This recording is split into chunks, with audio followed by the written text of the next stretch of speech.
আয় ফারজানা। আমার ডাক্তারছো কেন নব? আমার ডাক্তারছো কেন? কি হয়েছে তোমার? আমার ডাক্তারছো কেন? ওই যে আমি কানাডার একটা স্কলারশিপের জন্য অ্যাপ্লাই করছিলাম না, হ্যাঁ হ্যাঁ হ্যাঁ, এটা আজকে হয়ে গেছে। এটা হয়ে গেছে। হয়ে গেছে। ও, তাহলে তো খুবই ভালো খবর, কনগ্রেচুলেশন।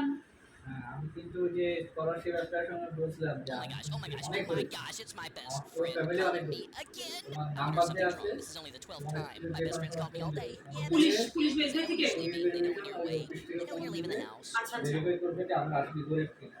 তুমি কিন্তু বুঝায় বলে দিও যে আমরা কিন্তু আসলে অনেক গরিব। ঠিক আরে আছে? নব, তুমি এটা নিয়ে টেনশন করতেছো? তুমি তো জানো আমি কি পরিমাণ অভিনয় করতে পারি, এটা কোনো বিষয় না, তুমি টেনশনই করো না, খালি একবার ফোন দিতে দাও। যখন খালি ফোনটা দিব আমি হচ্ছে এমন গরিব বলবো, টেনশনই নিও না তুমি, ঠিক আছে? তুমি খালি দেখবা, চলে আসবে যে কোনো সময়। কোনো সমস্যা নাই, খালি দেখো ফোনটা আইতে দাও, দেখো আমি কি এমন এমন করে এডিটিং করবো ওরা হচ্ছে। এই চলে আসছে আমার। ও তাই তো, ফোন চলে আসছে। হ্যালো দাদা, রাখলাম। হ্যালো, আসসালামু আলাইকুম। ও আচ্ছা আচ্ছা আচ্ছা, স্যার ভালো আছেন স্যার? স্যার একটা কথা ছিল স্যার, প্লিজ স্যার কিছু মনে করেন না স্যার, একটা কথা বলি স্যার। আমার হাজবেন্ড যে বলছেন আমরা গরিব, আমরা কিন্তু আসলে স্যার অনেক গরিব, আমার জামাইও গরিব, আমিও গরিব, এত গরিব বিশ্বাস করেন। আমাকে বাসায় ওই যে আমাকে 5টা রুম আছে, 5টা রুমে 5টা এসি আছে, 5টা এসি আরো 3 বছর আগে কিনা। এই 5টা এসি একেবারে পুরাতন এসি, আর চলেনি এই গরমের মধ্যে স্যার, বুঝেন বাচ্চা কাচ্চা হয়ে এই গরমের মধ্যে কি যে কষ্ট করে ঘুমাইতেছি স্যার। আর কি বলবো স্যার, শুনেন ওই যে আমার একটা ডিপ ফ্রিজ আছে, একটা নর্মাল ফ্রিজ, এই দুইটা আরো 3 বছর আগে কিনছে, দুইটা নষ্ট হয়ে গেছে, একটা চলটা চুলা উঠে গেছে।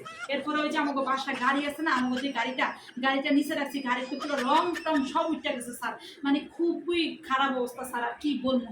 এরপরে যে বাসার টিভিও সমস্যা, এগুলো, আর টিভিটা কিনছে আরো ধরুন 10 বছর আগের কথাবার্তা। এরপরে বাসার পর্দা এগুলো সব নষ্ট হয়ে গেছে স্যার। দেখেন না সব সময় কি করি, প্লাস্টিকের ফুল টুল কিনা সাজাই, অন্য কোনো কিছু কেনার মতো ঘরের অবস্থা নাই স্যার, একেবারে গরিব, এমন গরিব মানে কি কমো স্যার, একটু প্লিজ একটু দেখেন স্যার, দেখেন স্যার। হ্যাঁ আচ্ছা স্যার, আচ্ছা আসসালাম।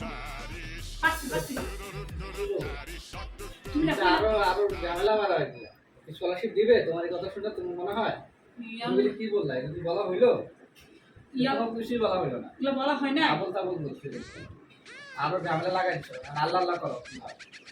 ইয়াল্লাহ, আমি ভাবলাম আমি এত সুন্দর করে মনে বুঝাই বলতে পারছি, আমি বলে ঝামেলা লাগাই দিছি, আল্লাহরে বালা করতে গিয়া উল্টা আর আমার হিতের বিপরীত হয়ে গেল।